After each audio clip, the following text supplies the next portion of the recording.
Bonjour. Aujourd'hui, je vous propose d'aborder le sujet des messages portés par ces moments désagréables en présence d'une autre personne. Lorsque quelqu'un vous irrite particulièrement, je vous invite à aller chercher quels renseignements, quelle info cela donne sur vous-même. Le premier réflexe, généralement, c'est de donner l'entière responsabilité à l'autre. Réflexe de la conscience qui trouve ça plus facile à vivre que de se remettre en question.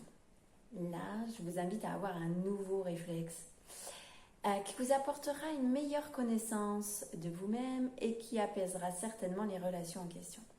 Il s'agit de prendre du recul sur cette situation qui vient réveiller quelque chose chez vous.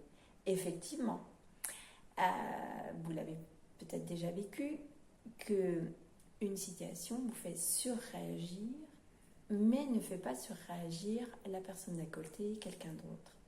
Car cela vient réveiller chez vous le plus souvent. Alors, soit le fait que vous avez la même façon de faire, le même trait de caractère, la même façon de réagir que la personne qui vous irrite, et la situation vient vous dire « Regarde ce que tu fais ».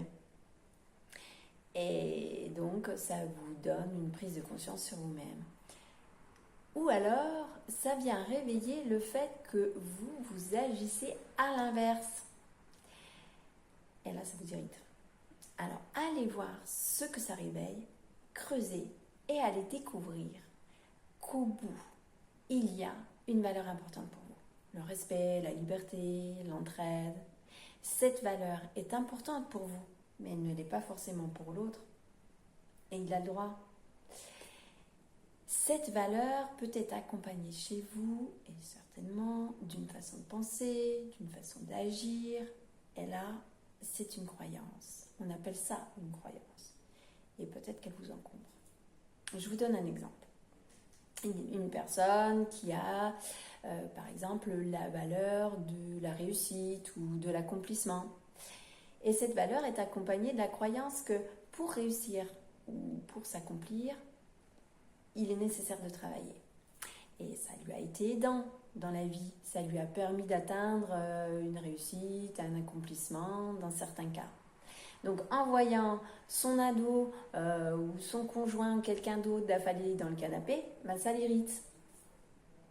Parce que c'est pas comme ça en fait que la personne atteindra une réussite ou un accomplissement.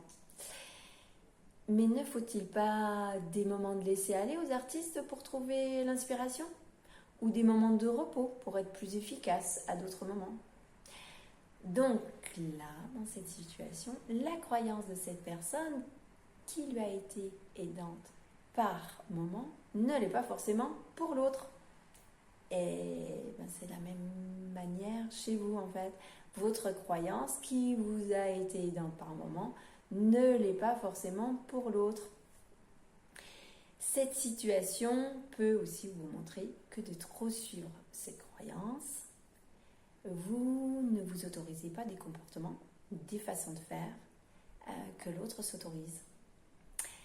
Peut-être auriez-vous besoin de vous autoriser ces comportements par moment.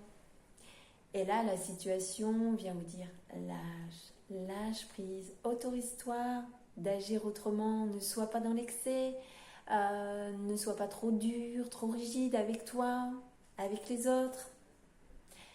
Voilà ce qu'on appelle aussi l'effet miroir. À bientôt.